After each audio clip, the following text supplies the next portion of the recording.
Okay, well, welcome everybody to my Yes, You Can Innovate conversation, an inspirational and thoughtful exploration with those who lead and enable others to innovate on purpose and with impact. My name is Natalie Turner. I'm the author of the book, Yes, You Can Innovate. And I'm also the inventor of the 6 Eyes of Innovation, which you will be hearing about today.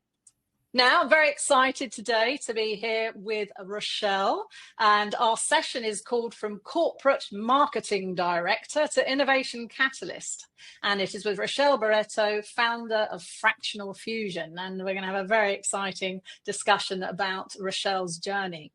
So in this conversation today, breaking the silos, empowering organizations to build a culture of inclusive innovation, we're going to explore that big question: who owns innovation, particularly within large multinational organizations, and how can the 6 Eyes empower organizations to drive impact across the entire innovation lifecycle?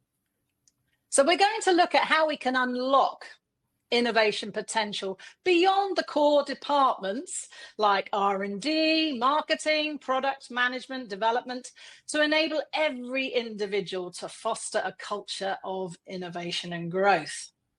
Now, Rochelle will tell us a little bit about herself in a moment, but she has over 20 years experience in advertising and CPG marketing. She is a seasoned brand building leader, and she's been recognized for transforming and driving growth for some of the world's most iconic global brands. She's led high impact strategies, managed multi-million-dollar P&Ls, and led high performing teams to deliver consumer-centric experiences across diverse, emerging, and developed markets. So tons of experience to draw from, and no doubt many stories to tell. So now Rochelle channels her expertise into building a dynamic portfolio career. So let's get started, Rochelle. Yeah. And I thought, it'd be great to start to hear a little bit about you and your background and your transition from corporate to becoming an entrepreneur as well. Great. So thanks, Natalie, for that terrific introduction. You've set that up already for me, which is really helpful. I also just wanted to welcome everyone online who's dialing in from different parts of the world. Thank you for joining us this afternoon. And hopefully you gain a lot of insight through our conversation today. So you've covered a lot of my background, Natalie. So maybe what I could actually start by sharing is a little bit about what am I passionate about in life, well beyond just work and my professional life. And then I'd also walk through my transition out of corporate into this world of entrepreneurship, which is relatively new to me as well. So kicking off then with some of my passions. So I'll call out just perhaps top 3 for me. So the first thing that has really been a core to my DNA since I started off advertising about 25 years ago is I get a sense of fulfillment by enabling others to really find their paths in their careers. This has been an area that I really love focusing on, and I often go above and beyond, and it really does give me a sense of fulfillment to see someone else thrive in their careers. So that's I really live into that through a lot of coaching and mentorship throughout my career. And even till today as an entrepreneur, that's where I do dial that up a lot more. The second for me is really being able to manage businesses through transformation. It's become a passion. I wouldn't say it was, and I have my corporate world to thank for that. But I really do get up and get excited about taking a brand and taking businesses through various transitions and transformational journeys. The last one, which again goes back to the core of who I am, is passionate about self-development and constant learning. That fuels my fire every day, and that just summarizes the 3 things that I would say I'm most passionate about. Now, about the corporate world, what I would say is I really enjoyed that journey. I feel privileged to really have had an opportunity to lead global iconic brands and build those brands for the diverse consumers that I had an opportunity to serve within Middle East, Africa, and Turkey. So really enjoyed the advertising, but then out of advertising into corporate marketing was truly a path that I look back and say, I feel privileged to have had that opportunity. So let's talk about the transition out of corporate now. So last year, in Q4 last year, I was kind of at the crossroads deciding, do I want to continue my career into corporate marketing, or do I want to just pause and see what else could be out there for me to pivot slightly differently? Now, I also think life stage played a role there. My daughter, I've got just one child, and she was heading into university. So that was also an empty nester part of life, going, okay, there could be something quite different that I could start exploring. Now, what inspired me to consider this portfolio career was I stumbled upon a webinar by Annie Filipova.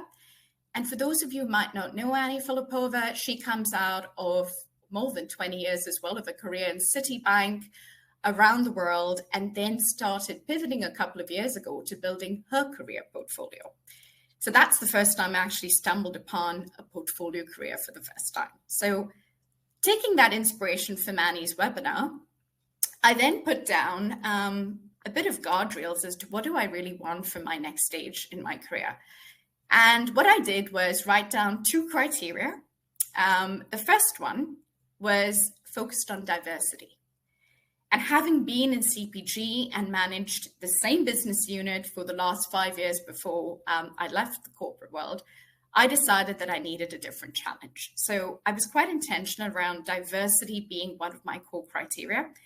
And that's diversity of the businesses and the industries I wanted to work with, but also ranging from startups to mid-sized companies and corporates. So that was the first criteria.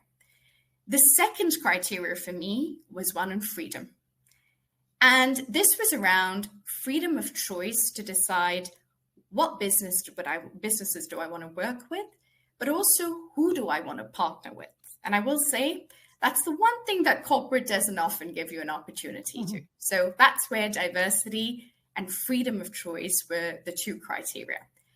So I decided Q4 last year to take this pivot and founded my own business quite recently with 3 core service offerings that I focus on.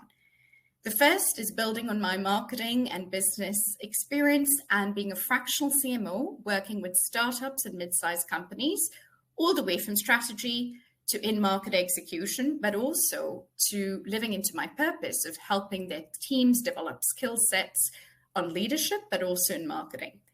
My second is an innovation consultant. And that's where, Natalie, our relationship goes back as well to last summer, when I realized I needed a framework and I needed an instrument to be able to then have the credibility to come into organizations as an innovation consultant, and also the work I do with leaders. And the third, living into the diversification of what I wanted, I'm also an energy and resilience coach within corporate organizations. So that's just a little bit about me. Okay, so let's go back to that day, Rochelle, when we met in August, and we had this amazing conversation. You literally landed on my doorstep and said, I want to become a 6 Eyes practitioner. And it was like, wow, okay. Well, I did do my research before I met you, I will say that. To want to become a 6 Eyes practitioner. So tell us, very briefly then, what attracted you to becoming a practitioner and to working together? Sure. So I think the first thing, when I decided, being an innovation consultant and having led so many product innovations in my time in the corporate world, I did have an opportunity to get to know the 6 Eyes. I didn't know that before I met you, Natalie. And as I've read through it, even before we spoke, what I was inspired by were 2 key factors of what the instrument offers and what the model offers. So the first one is really on the profiling assessment. So it is a skills-based assessment. And what I really enjoyed about learning about that, and then having done one myself back in August last year, was the discovery of understanding my innovation strengths across each one of the stages of the 6 I's of innovation. But also, it helped me understand that there's a mindset associated to be able to have an idea travel through the entire framework. So that profiling tool was really one of the core reasons why I said that is really powerful to take back into organizations, because having led numerous innovations in the corporate world in CPG, I've sat there thinking, I wish I knew, and I wish I had preview to everyone else's innovation strengths as well. So that was the first. The second part of the model that is really unique versus a lot of models that are out there is one which has purpose at the very center of this model. Now, again, in the CPG industry, which is where I can talk to from experience as well as the past, but in any industry, a lot of resource of time, energy, and investment goes into building, developing, and launching innovations, be it products or services. With purpose at the center of the 6 I's model, what it encourages teams and organizations to do is pause and just ask a very simple and fundamental question, which is, why are we even innovating in the first place? So I found that quite powerful, to be able to have purpose throughout the journey of innovation. And you come back to that to really pause and realign expectations, realign priorities to generate value, and not just for the short term, but for the long term. And that's another challenge that we see in the industry today, where you launch a lot of innovations, but not everything sticks on that shelf for a long time. There are a lot of innovations that get discontinued. So as you think about purpose, it helps you to pause and think about, how are we going to generate value for the long term with short-term gains, but really thinking ahead. So those were the two that resonated with me the most. Well, that's fantastic. And it's always great to hear that again and to reiterate, because when I invented the 6 I's of innovation, which was back in 2009, it was for a similar reason. I was working as a design thinking facilitator, creating loads of stuff, new stuff, but a lot of it wasn't very purposeful and didn't have necessarily a positive impact and create positive value. So, and we now talk all those years later about purpose a lot more, but back then it wasn't talked about so much. So it's great to sort of now be in that time. And having just done a massive TED talk in Lisbon on purpose as well, it's very, very much central to my work and to the work of practitioners that have joined, and become certified. So let me just very briefly, for those of you who maybe don't know what we're talking about, and we're talking about the 6 I's, to just take you through the model. Very top level here. We have 6 different phases that ideas travel through, and actually not even just ideas, but opportunities as well. We have the identify stage, which I pair with the color blue and the mindset of curiosity. We have the ignite stage, which I pair with the color red and the mindset of creativity. The investigate stage, which I pair with a more of a teal blue or a turquoise, a cooler blue, and it's paired with critical thinking. We have the invest stage, which I pair with green and with the mindset of courage. And then we have the implement stage, the hard work of innovation, of making ideas happen, which I pair with purple, historically one of the hardest colors apparently to make, and pair with the mindset of commitment. And then we have the improve stage, which is paired with the color orange and the mindset of being clever. And right in the center, we've got purpose, and these 2 little triangles that link out from purpose to each of the stages. And the inner triangle is about culture and environment, and the outer triangle is all around building the right processes and systems in place to enable our ideas to travel. So we've got these very distinct stages of the innovation journey. So I think, you know, what would be interesting now, Rochelle, and I know that we were talking about this just before we actually started to talk about, you know, coming live today, was, you know, who owns this whole journey of innovation? And I was mentioning to you that I actually wrote an article in the Singapore Today paper back in 2013 on, you know, talk is fine, but who's taking ownership? So from your perspective, who owns innovation? Great. So look, the first thing I'd say is it is a cross-functional group of teams, a team that comes together that is very cross-functionally focused. And the way that team is structured will differ by industry and by organization. But if I look to the CPG world again, what I have noticed is that it's usually 3 cross-functional teams that are brought together to focus and drive product innovation. So the first leader, should I say, within that team is global or regional marketing teams. Now, the role that they play is one of being the brand strategy custodians, the brand growth custodian there, but they also have ownership of the portfolio architecture, which includes what products do we have and what consumer needs or need states does it deliver to, but also what are the unmet consumer needs within this portfolio where we need to drive innovation. So that's from a global or a regional marketing teams. Then you have R&D, critical to the overall innovation process. And for me, R&D was really where the magic starts happening, right? You've got a great idea, you've got a great consumer concept insight all the way down to product innovation. But then with R&D, you really work to do the product design, the rigorousness and the testing that's required right up till the product, and rigorousness in testing and improvement, but up till the product is then ready to then go to market. And last but not the least, you've got supply chain, or in some organizations, they are the operations team.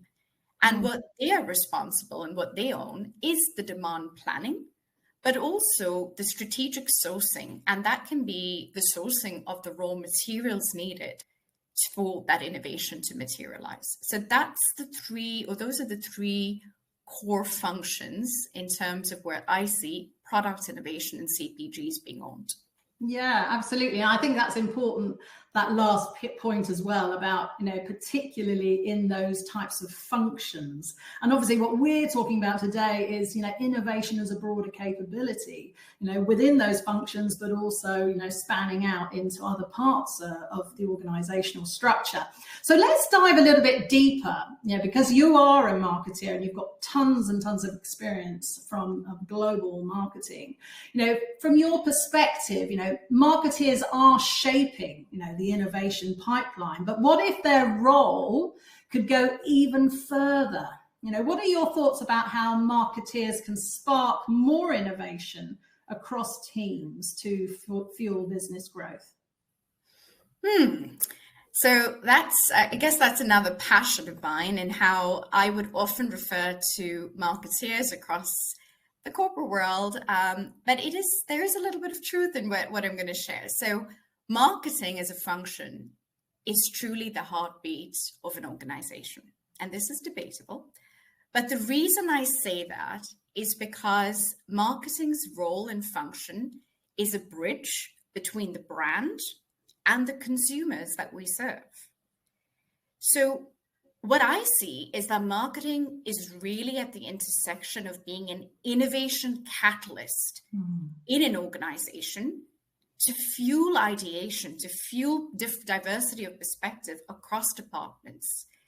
So an example of how marketeers can bring this to life is a marketeer has a unique role because they are the pulse and the heartbeat of the consumers that we serve.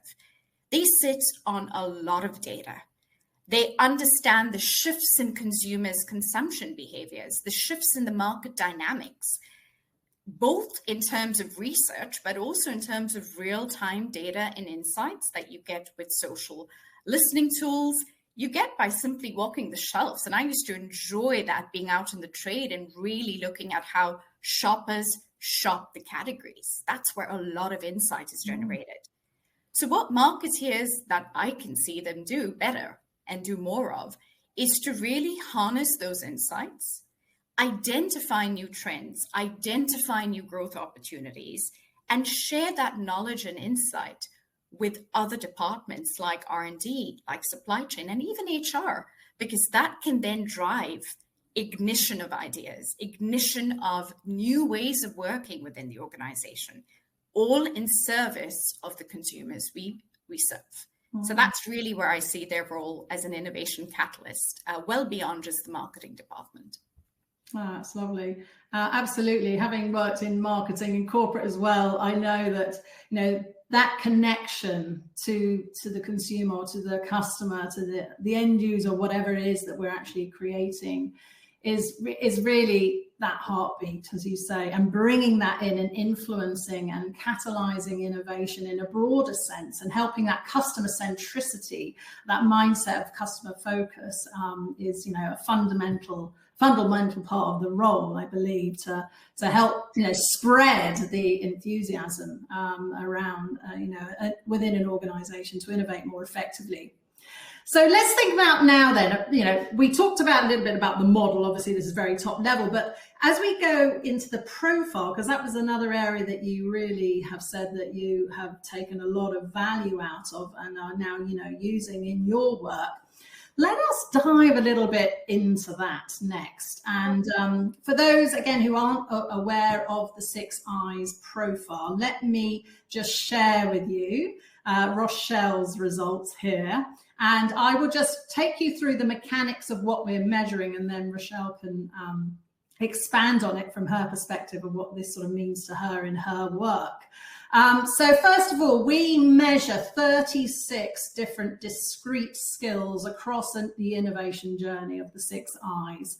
And we measure 2 things. We measure how strong somebody thinks they are at a given skill set, and how important that skill set is to them in their work. So you can see 2 bars. You can see that there's a darker bar, which is the perception of strength. This is not a personality instrument. It's more about how confident, how strong do I feel in these skills.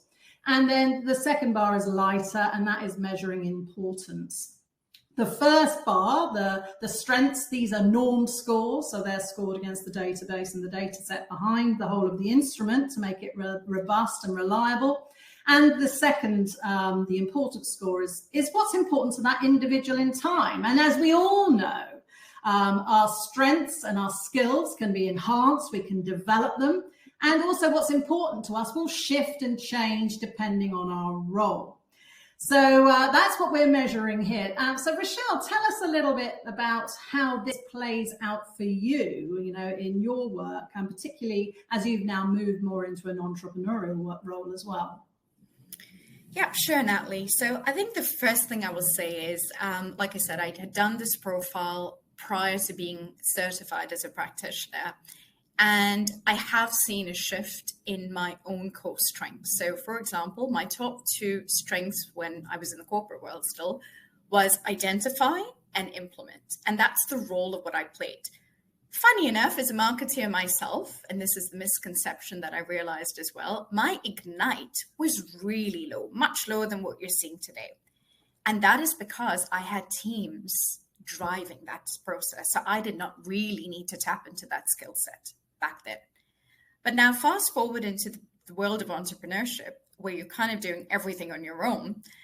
What I have seen is a shift with implement is still there as a top skill set, but invest coming up quite strong there. And then ignite really being dialed up to at about a 50 percentile. So that's the change of what I've seen to my perceived skills. So what I'll do is let me share a bit of a more detailed view on the capabilities that this brings out, and then I'll explain that with an example of how I live into it. So in the profile again, what you do get to understand is within each stage of the innovation journey, what is your top key capability that you have? So let's look at the example of the one at the bottom, which is everything to do with the invest capability that I perceive I have a strength in, which is having the courage to take the risk. So how does this play out? Is firstly, having the courage to actually take and pivot out of what I knew best and build a portfolio career. And having the courage also just every day, Natalie. I think every day waking up, and there's quite a bit of uncertainty when you're building a business from scratch, and those who might be joining us might have experienced this as well. But having the grit to keep going and understanding that it will require a courageous mindset to keep on taking risks to be able to build for the future. So I think that's one example of how I live into it. Now, my second top strength was one of implement, which is the purple bar that you see here. Now, a key skill set that is coming in as a top strength there is building alliances with people and with organizations. Now, if as I reflect back on the corporate world, I did very intentionally enjoy networking and build alliances well beyond the corporate world. I love diversity of perspective, and I used to invest in doing that.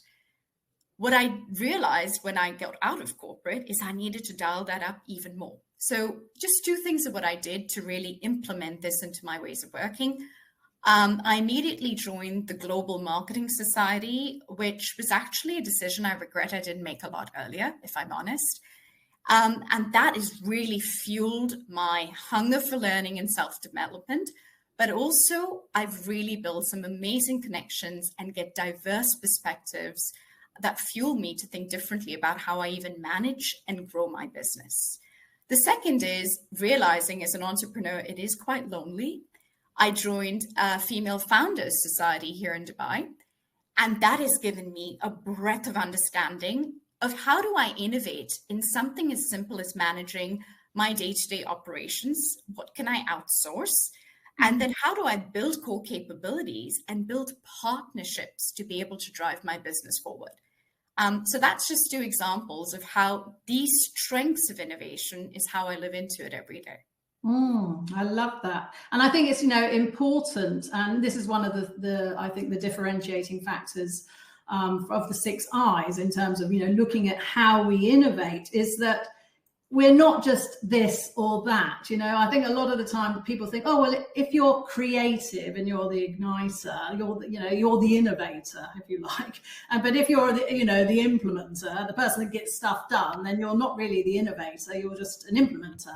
And I really wanted to bust that whole myth and say, actually, we need real diverse skill sets, and actually as individuals we can have this mixture even in ourselves. And as you can see for yourself, you have that as well. I mean, I'm on my profile, I'm an igniter, and I'm also quite high on implement, and I'm an entrepreneur and have been for many nearly 20 years now. And it's like, well, if you don't have some of those skill sets, you're never going to drive anything out into the world, are you? So you've got to have that energy and that capability. And it shifts and it changes once you're, working in a very different type of context. So let us look then now at the team report, because, we're looking at how do we break down silos, how do we empower people and enable people to innovate across different types of functions with their skills. So let's have a look at that. And I'd love to hear some of your comments. So just to comment on that, just for people who aren't aware of the 6 I's team report, this is just an example of an overall score of a team. So what we do is we take the data, we aggregate it, and we can look at the overall strengths profile. So for this particular team, they see their top strength being implementation, and they also see it as being most important to them. And then their bottom strength, if you like, or their biggest area of challenge is identifying. And also you can see, the measure of importance that they're putting on that as well. So it gives a ranking of the aggregated data that a team might have. And then also we can dive deeper into it at a granular level, like you saw just from the individual. So this really enables us then to help to pinpoint their collective strengths and challenges and what they can do about it, whether it's, new processes, new systems, new innovation management systems that might need to be put into place to enable them to more effectively innovate. So I'd love to hear from you, Rochelle, around this. How do you feel this helps in your work, particularly with organizations innovating in teams, so that they can leverage their potential and drive impact across the whole of the innovation life cycle? Great. So perhaps I can explain that. We can use an example of an existing business innovation team that actually is responsible for launching a new line extension. And we can take an example of a category like face cream, for example.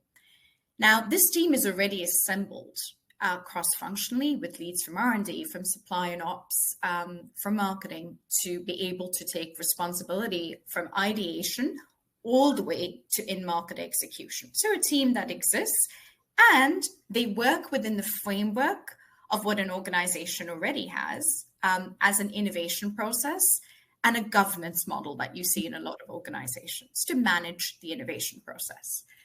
Now, if I look at that example of a team, each of them are functional experts, and they have predefined roles and responsibilities that need to live and work within the framework of that innovation process that exists. So I think the opportunity, Natalie, is if these teams layer in the 6 Eyes model over and above and alongside their existing innovation frameworks. It's not about a replacement, but it's about layering this in. I think what they would really realize is that they do have innovation potential that a lot of them don't even know existed. And I've seen this firsthand, again, in the corporate world, where you've got R&D only focused on their task, and you've got supply chain only focused on their task. And they don't often consider themselves to be innovators. But what the 6 Eyes helps them unlock is potential, like I said, they didn't know exist. So for example, as a team profile like what you shared, you might have the supply chain lead being the igniter, and you might have that marketing lead having lower strength on ignite, but they might be the improvers or the identifiers. So now this gets interesting, because as an existing team, they layer this in over and above their roles and responsibilities, and then start tapping into the diversity of innovation skills that this team can provide to the current business challenge that they have on launching a new line extension. And that then adds a lot more, depth to their discussions. And also, instead of constantly working on where do we improve, you get to then tap into complementary skill sets. So I think that's how I see an existing team leverage this over and above their core responsibilities. Yeah, I think that's a great example. I can remember once I was working in Australia, actually, as an innovation consultant, and we were looking at new models of care for elderly people, and normally, what would happen is would be like the igniter types all in the room, coming up with their ideas and their concepts, and then it would land maybe on someone's desk to implement down the road. But actually what we did was we got in, through profiling, a really good cross section of different types of skill sets as well as functional expertise. And I can remember one guy coming up to me afterwards, and he was very high on implement. He said, I would never normally ever be invited in to these types of discussions. And I never really even saw myself as an innovator. I just thought that literally I was like the project manager type that got the stuff done and drove it out into the market. I didn't really perceive myself as an innovator. And obviously he came up with ideas too. Do you know what I mean? It wasn't like he is only that. And I think it's very powerful when we can start to even break down this sort of silo mentality in people's thinking, let alone in departments and in organizations. But let's think, I'd like to, just go on that a little bit deeper around silos, because that is obviously the title of what we're looking at today as well. I mean, from your experience, how can this help to break down silos and foster more collaborative and inclusive cultures across an organization. So, beyond R&D and product development and into and through and to fuse through organizational culture.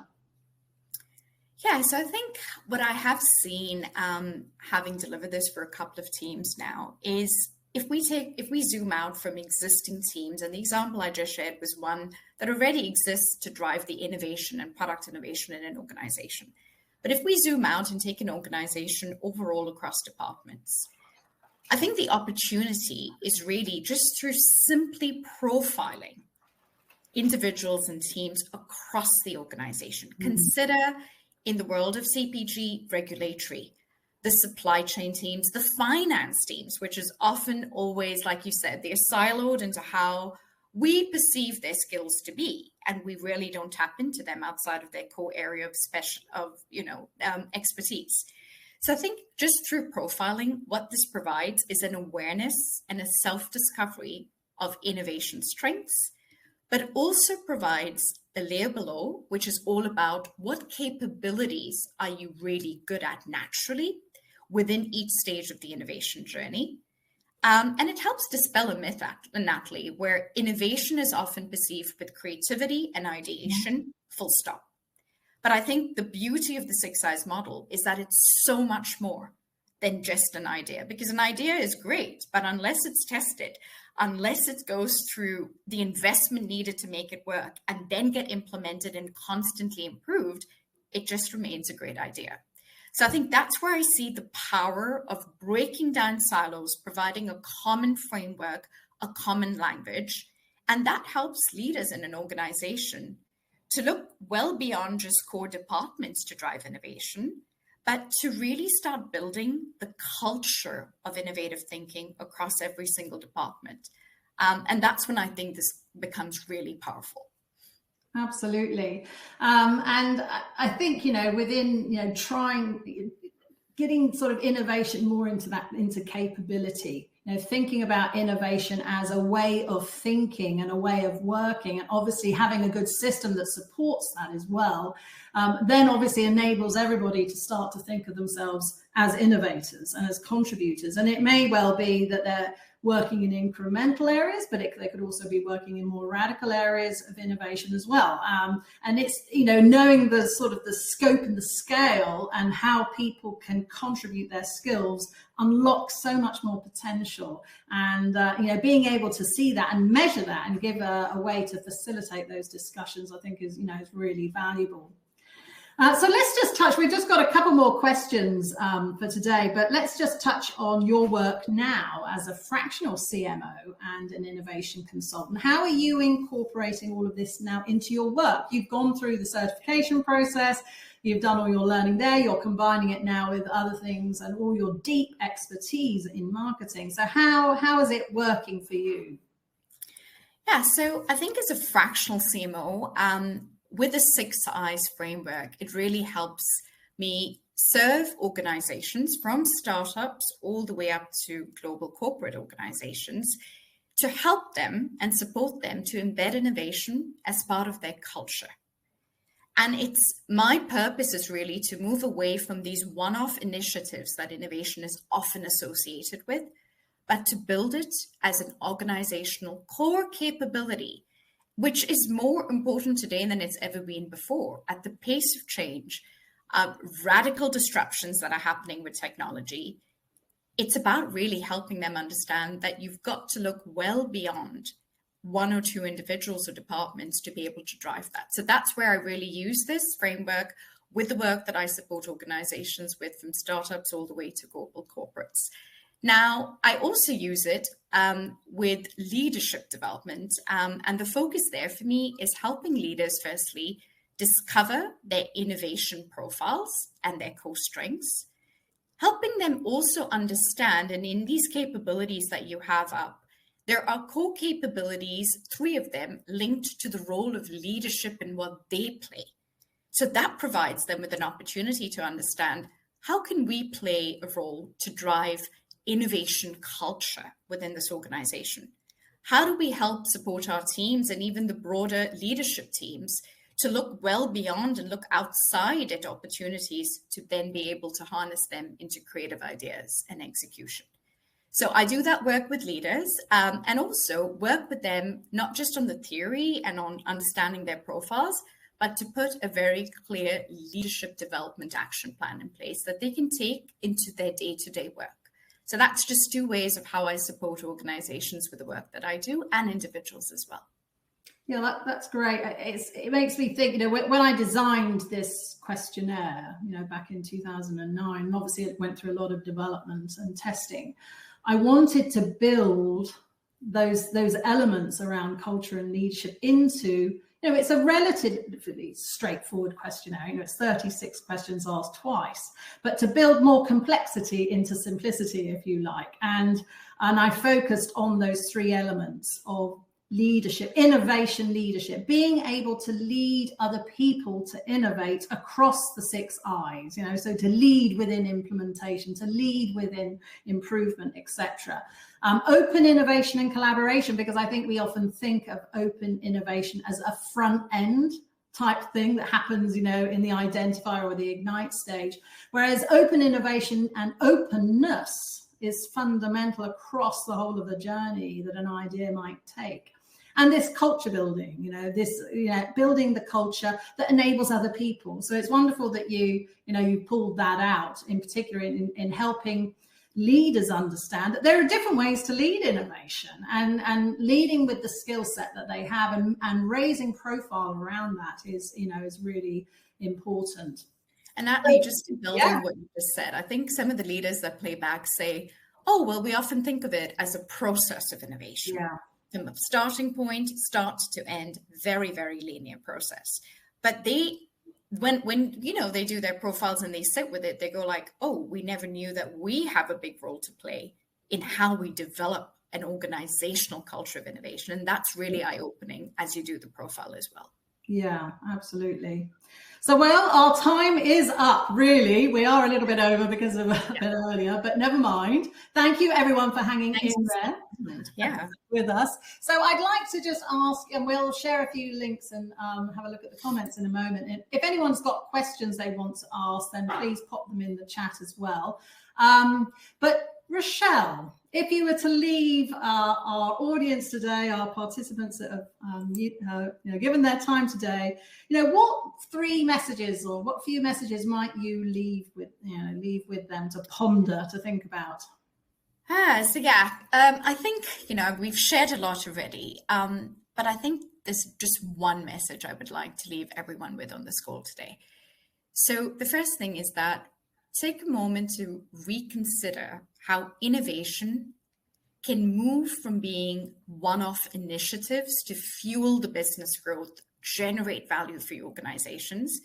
But my invitation to everyone who's joined us today is really to pause and see how you could play a role to build a culture of innovation and build it as a core capability that will help you unlock greater value across your entire organization and not limit it to just a few departments. So that's really a message that I'd like to leave everyone with, and an invitation for change as well.